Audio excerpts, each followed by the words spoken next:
एक नगर में एक सेठ रहता था। उस सेठ के दो लड़के थे। बड़े लड़के का नाम था शंकर और छोटे का नाम था गोपाल। शंकर, जो कि सेठ का बड़ा लड़का था, वह अपने छोटे भाई गोपाल से अंदर ही अंदर ईर्ष्या रखता था। और इस ईर्ष्या का कारण धन संपत्ति नहीं, बल्कि घर परिवार और नगर के लोगों से मिलने वाला मान सम्मान और प्रेम था। सेठ भी अपने छोटे बेटे गोपाल पर ज़्यादा भरोसा करता था। वह व्यापार से जुड़े महत्वपूर्ण कामों को भी बड़े बेटे की बजाय छोटे बेटे को ही ज़्यादा सौंपता था। साथ ही व्यापार और घर के किसी भी निर्णय पर छोटे बेटे की राय को अधिक महत्व दिया जाता था। नगर के अन्य बड़े लोग और छोटे मोटे व्यापारी, जिनके कि सेठ के साथ अच्छे व्यापारिक संबंध थे, वो भी सेठ के बाद उसके छोटे बेटे गोपाल पर ही अधिक विश्वास करते थे और उसके साथ ही लेन देन व व्यापार करना पसंद करते थे। समाज और नगर के लोगों के बीच गोपाल की एक सकारात्मक छवि थी। लोग उसे एक ईमानदार और बुद्धिमान व्यक्ति के रूप में देखते थे। लेकिन बड़े भाई शंकर को छोटे भाई गोपाल की इतनी लोकप्रियता से जलन होती थी। वह सोचता था कि बड़ा तो मैं हूँ और इस नाते मुझे ज़्यादा सम्मान मिलना चाहिए, घर में मेरी बात को ज़्यादा महत्व दिया जाना चाहिए और पिताजी व अन्य व्यापारियों को भी व्यापार के काम में मुझ पर ज़्यादा भरोसा दिखाना चाहिए। लेकिन उसके साथ ऐसा कुछ भी नहीं हो रहा था। कभी कभी वो ये समझने का प्रयास भी करता कि आखिर मेरे छोटे भाई में ऐसी कौन सी विशेषताएं हैं जिसकी वजह से उसे समाज में ज़्यादा मान सम्मान मिलता है और मुझसे भी ज़्यादा महत्व दिया जाता है। लेकिन उसे कभी भी अपने इस प्रश्न का संतोषजनक उत्तर नहीं मिल पाया, जिस वजह से उसके अंदर की ये गुस्सा छोटे भाई के प्रति नफरत में बदलती जा रही थी। एक दिन उसने अपनी ये मानसिक परेशानी अपने एक बहुत ही नज़दीकी मित्र से बताई। मित्र समझदार था और सेठ के बेटे का शुभचिंतक भी था। उसने सेठ के बेटे से कहा, मेरे पास तो तुम्हारी इस समस्या का कोई हल नहीं है, लेकिन मैं एक ऐसे व्यक्ति को जानता हूँ जो तुम्हारी सारी समस्याओं का समाधान बता सकते हैं। बस तुम कल सुबह मेरे साथ चलना। सुबह होते ही वह युवक सेठ के बेटे को लेकर नगर के बाहर स्थित एक पहाड़ी की तरफ चल पड़ा। पहाड़ी ऊंची और रास्ता मुश्किल था। दोनों काफ़ी देर तक चलने के बाद उस पहाड़ी के शिखर पर पहुंच जाते हैं। उस पहाड़ी के शिखर पर उन्हें एक छोटी सी कुटिया दिखाई देती है। कुटिया को देखते ही वह युवक सेठ के बेटे से कहता है, इस कुटिया में एक महात्मा जी रहते हैं जो कि बहुत ही ज्ञानी और बुद्धिमान हैं। जो भी इनके पास आता है अपनी समस्या का समाधान लेकर ही जाता है। तुम भी उनके समक्ष अपनी सारी मानसिक व्यथा कह देना, तुम्हें तुम्हारे प्रश्नों के उत्तर मिल जाएंगे। इसके बाद दोनों कुटिया के अंदर प्रवेश कर जाते हैं, जहाँ पर महात्मा जी ध्यान की अवस्था में बैठे हुए थे। दोनों के अंदर प्रवेश करते ही महात्मा जी अपनी आंखें खोलते हैं और मुस्कुराकर उनके आने का कारण पूछते हैं। दोनों युवक महात्मा जी को प्रणाम करते हैं और फिर सेठ का बेटा अपनी परेशानी बताना शुरू कर देता है। वह कहता है, मुनिवर, हम दो भाई हैं, लेकिन मेरे छोटे भाई गोपाल को हर जगह मुझसे अधिक महत्व दिया जाता है। परिवार और समाज दोनों जगह उसे मुझसे अधिक काबिल समझा जाता है। पिताजी भी व्यापार के सबसे महत्वपूर्ण काम उसे ही सौंपते हैं। वह सबकी नज़रों में एक समझदार, बुद्धिमान और जिम्मेदार इंसान है, जबकि मैं एक नकारा, और इस वजह से मुझे अपने छोटे भाई से ईर्ष्या होने लगी है। लेकिन मुझे समझ नहीं आ रहा कि मैं गलती कहाँ कर रहा हूँ। आखिर मैं भी अपने छोटे भाई की तरह समाज में मान सम्मान और इज्जत कैसे पा सकता हूँ। सेठ के बेटे की पूरी बात को ध्यान से सुनने और समझने के बाद महात्मा जी ने कहना शुरू किया, समाज में जिन लोगों को दूसरों से ज़्यादा मान सम्मान और प्राथमिकता मिलती है, उनके अंदर कुछ खास विशेषताएं और आदतें होती हैं, जिसकी वजह से वो भीड़ से हटकर अपनी एक अलग पहचान बना पाते हैं।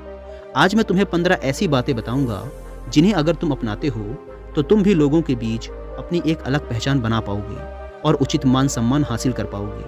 महात्मा जी ने कहना शुरू किया, पहली आदत, बेढंग तरीके से रहने वाले व्यक्ति को लोग कभी भी उतनी इज्जत नहीं देते।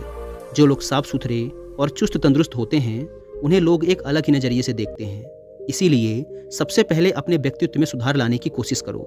हमेशा समय से नहाओ धो और साफ सुथरे कपड़े पहनो और दाढ़ी व बालों को अच्छे से बनाकर रखो, क्योंकि सबसे पहली चीज़ इंसान का दिखावा ही होता है। कोई चाहे कितना ही ज्ञानी क्यों न हो, लेकिन अगर वो सही ढंग से और साफ सुथरा नहीं रहता है तो लोग उसे नज़रअंदाज करना ही बेहतर समझते हैं और कोई भी ऐसे व्यक्ति की इज्जत नहीं करता है। दूसरी आदत, किसी से भी मत डरो। अगर तुम सोच रहे हो कि लोगों के बीच अपनी इज्जत कैसे बढ़ाऊं, तो आज से ही डरना बंद कर दो। यहाँ इसका मतलब ये नहीं कि तुम्हें किसी से भी लड़ जाना है या फिर लोगों का सम्मान करना बंद कर देना है। निडर होने का मतलब है खुद पर पूरा भरोसा रखना और गलत के सामने ना झुकना। अगर तुम्हें लगता है कि तुमने कुछ गलत नहीं किया, तो फिर सामने वाला चाहे कितना ही शक्तिशाली क्यों न हो, तुम्हें उसके सामने झुकना नहीं है। यही है सच्ची निडरता। यहाँ निडरता का दूसरा अर्थ ये भी है कि तुम्हें अपने भविष्य को लेकर डरना बंद कर देना है, क्योंकि कोई भी इंसान ऐसे व्यक्ति को गंभीरता से नहीं लेता जो अपने भविष्य को लेकर हर समय डरा हुआ रहता है। भविष्य के लिए योजना बनाना और उस पर चिंतन करना ठीक है, लेकिन हर समय भविष्य की चिंता करके डरा हुआ रहना व्यक्ति को मानसिक रूप से कमज़ोर बनाता है, और मानसिक रूप से कमज़ोर व्यक्ति की इज्जत कोई नहीं करता। इसीलिए तुम्हें भी निडर बनना है और समाज को यह दिखाना है कि तुम्हारे अंदर किसी भी चीज़ को लेकर कोई खौफ नहीं है और तुम सत्य और न्याय के लिए हमेशा सच बोलने के लिए तैयार हो। खुद को मजबूत दिखाओगे तो अपने आप को ज़्यादा सम्मान दिलवा पाओगे। निडर लोगों का लोग खुद सम्मान करते हैं। तीसरी आदत, हर समय उपलब्ध रहना छोड़ दो। तुमने एक बात तो जरूर सुनी होगी कि किसी भी जगह पर बार बार जाने से या किसी के लिए भी तुरंत हाजिर हो जाने से आदमी अपनी इज्जत खुद कम कर लेता है। ऐसी स्थिति में लोगों की नज़रों में हमारा महत्व कम हो जाता है और वो ये सोचने लगते हैं कि अरे उसे तो कभी भी बुला लो, या फिर उसे बुलाने की ज़रूरत नहीं है, वो तो अपने आप ही आ जाएगा। मतलब कि ऐसी स्थिति में कोई भी व्यक्ति हमें गंभीरता से नहीं लेता। आज के समय में लोगों को थोड़ा सा इंतजार कराना बनता है, तभी वो हमारा सम्मान करते हैं। चौथी आदत, अपने जबान के पक्के बनो। समाज में बहुत ही कम लोग ऐसे होते हैं जो अपनी दी हुई जबान पर खरे उतरते हैं। अगर तुम सोच रहे हो कि समाज में अपनी इज्जत कैसे बढ़ाऊं, तो खुद को ऐसा बनाओ कि लोग तुम पर तुरंत विश्वास करने को तैयार हो जाएं। कहने का अर्थ ये है कि अपनी दी हुई जबान को हमेशा पूरा करो। अगर तुमने एक बार लोगों के सामने कुछ करने का वादा कर लिया तो समझो कर लिया, अब तुम्हें वह काम पूरा करना ही है। ऐसे व्यक्ति को लोग बहुत ज़्यादा सम्मान देते हैं और उसकी इज्जत भी करते हैं, तो ऐसा बनने का प्रयास करो। पांचवी आदत, सामाजिक कार्यों में बढ़ चढ़कर हिस्सा लो। गांव या नगर के सभी लोग हमें कब पहचानते हैं? जब हम सामाजिक कार्यों में हिस्सा लेते हैं और वहां अपने काम के दम पर अपनी उपस्थिति दर्ज करवाते हैं। समाज में अपना सम्मानजनक स्थान बनाने के लिए ऐसा करना बहुत जरूरी है। यही वो मौका होता है जब हम सभी लोगों की नज़रों में आते हैं। लोग हमारे काम और व्यवहार से प्रभावित होते हैं और उनके मन में हमारे लिए इज्जत बढ़ती है। इसीलिए जब भी तुम्हें अपने गांव या नगर के लिए कोई धर्म का काम या फिर लोगों की सेवा करने का अवसर मिले तो जरूर करो, मौका मत छोड़ो। छठी आदत, बेझिझक जवाब दो। आज वो दौर है जहां कमजोर व्यक्ति को तुरंत दबाने की कोशिश की जाती है और एक बार दबने के बाद वो बार बार हम पर हावी होने लगते हैं। फिर उन्हें देखकर दूसरे लोग भी हमारे साथ ऐसा ही करने का प्रयास करते हैं, जिससे लोगों के बीच हम एक मजाक बनकर रह जाते हैं। व्यक्ति को अपने साथ ऐसा होने से रोकना चाहिए। बेझिझक होकर जवाब दो ताकि सामने वाला व्यक्ति और दूसरे लोग ये तुरंत समझ जाएं कि ये आदमी काबू में आने वाला नहीं है और वो तुमसे बेवजह उलझना बंद कर दें। आज के दौर में अपनी इज्जत खुद करवानी पड़ती है। सातवीं आदत, अपने समय का सदुपयोग करो।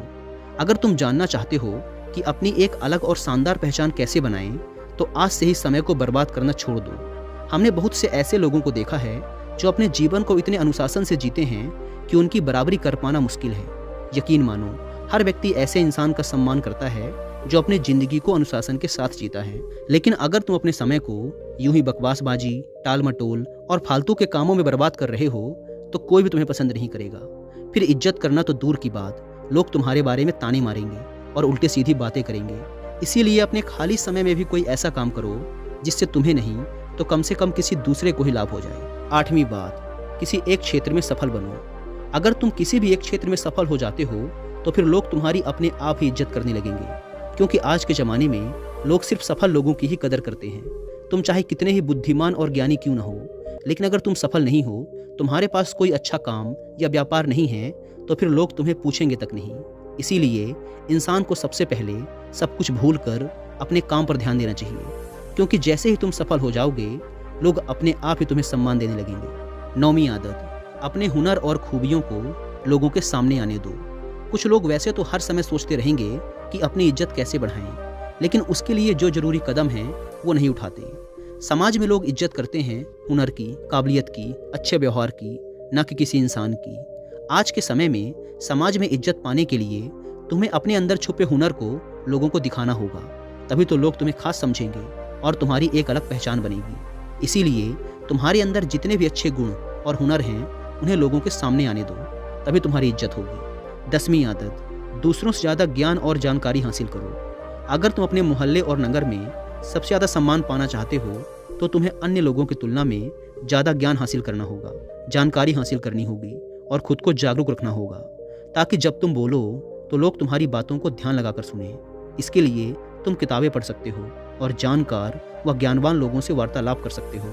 जो व्यक्ति जितना ज़्यादा ज्ञानी होता है उसे लोग उतना ही पसंद करते हैं और उसकी उतनी ही ज़्यादा इज्जत करते हैं। 11वीं आदत, थोड़ा सा धन अपनी सुख सुविधा पर भी खर्च करो। समाज के कुछ लोग सिर्फ दिखावे को ही महत्व देते हैं और अगर तुम धन कमाकर सिर्फ उसे जमा करते रहोगे और उसे अपनी सुख सुविधा पर बिल्कुल भी खर्च नहीं करोगे तो लोग तुम्हें कंजूस कहेंगे। ऐसे में इज्जत करना तो दूर की बात है, लोग तुम्हें कंजूस कहकर अपने सामने तुम्हारा मजाक उड़ाएंगे। अगर तुम्हारे पास धन है तो लालच करना ठीक नहीं है। तुम अपने धन से कुछ ऐसा काम करो, कुछ ऐसी चीज़ें खरीदो जिससे तुम लोगों का ध्यान अपनी ओर खींच सको। अगर लोगों को लगेगा कि तुम सच में अपने जीवन को अच्छे से जी रहे हो तो लोग तुम्हारे प्रशंसक बन जाएंगे। 12वीं आदत, महिलाओं की इज्जत करो। समाज में महिलाओं का एक विशेष स्थान होता है। अगर तुम जानना चाहते हो कि समाज में अपनी एक सकारात्मक छवि कैसे बनाएं तो महिलाओं का सम्मान करना सीख लो। याद रखो, महिलाओं द्वारा किया गया प्रचार बहुत ही जल्द आसपास के क्षेत्र में फैल जाता है। अगर तुम सभी महिलाओं की इज्जत करोगे तो तुम्हारे क्षेत्र में बात फैलेगी कि तुम असल में एक सम्मानित और अच्छे व्यक्ति हो। लेकिन इसके विपरीत अगर तुम महिलाओं की नज़र में गिर गए तो फिर समाज में अपनी इज्जत बढ़ाने के बारे में सोचना भी मत, क्योंकि फिर यह काम लगभग असंभव हो जाएगा। 13वीं आदत, अपनी कमजोरी किसी को मत बताओ। एक मजबूत इंसान वह होता है जो अपने दुख को खुद अकेला लेकर चलता है लेकिन खुशियों को सबके साथ बांटता है। ऐसा इंसान वास्तव में सम्मान का हकदार होता है, क्योंकि यह एक खास गुण है जो हर व्यक्ति में नहीं होता। आजकल लोग दूसरे व्यक्ति की कमजोरी पकड़ने के ताक में लगे रहते हैं ताकि उन्हें घेरा जा सके और लोगों के बीच उनकी खिल्ली उड़ाई जा सके। तुम्हें ध्यान रखना है कि अपनी कमजोरी और गुप्त बातों को सिर्फ खुद तक ही सीमित रखो, अन्यथा लोग तुम्हारी उसी कमजोरी को निशाना बनाएंगे। 14वीं बात, कुछ अलग करके दिखाओ।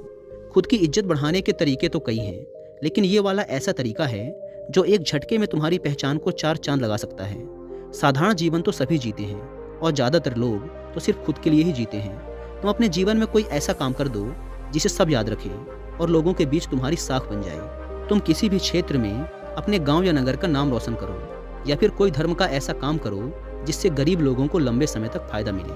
15वीं आदत, सबके साथ प्यार से रहो। इज्जत उसी व्यक्ति की होती है जो खुद दूसरों की इज्जत करता है। अगर तुम लोगों के साथ खराब व्यवहार करते हो, अपशब्द बोलते हो, लड़ाई झगड़ा करते हो तो समाज में तुम्हारी छवि खराब होगी और कोई भी तुम्हारा सम्मान नहीं करेगा। अच्छा व्यवहार एक बहुत बड़ी चीज़ होती है जो गरीब और अनपढ़ व्यक्ति को भी इज्जत दिलवा देती है। चाहे कोई छोटा हो या बड़ा, अमीर हो या गरीब, सबके साथ प्रेम से बात करो। उनके साथ जब भी समय बिताओ हंसते मुस्कुराते रहो।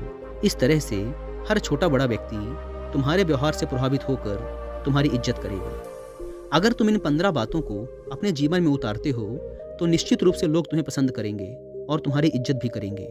और एक आखिरी बात कि तुम्हें अपने छोटे भाई गोपाल से ईर्ष्या करने की बजाय उससे सीखने का प्रयास करना चाहिए और ये जानने का प्रयास करना चाहिए कि उसके अंदर ऐसी कौन सी आदतें हैं जिस कारण लोग उसे इतना महत्व देते हैं और तुमसे भी अधिक जिम्मेदार समझते हैं। इतना कहकर महात्मा जी ने अपनी बात समाप्त की। सेठ के बेटे ने अपने छोटे भाई से ईर्ष्या वाली बात पर महात्मा जी से क्षमा मांगी और इन 15 आदतों को अपने जीवन में अपनाने का वचन देकर वहाँ से चला गया।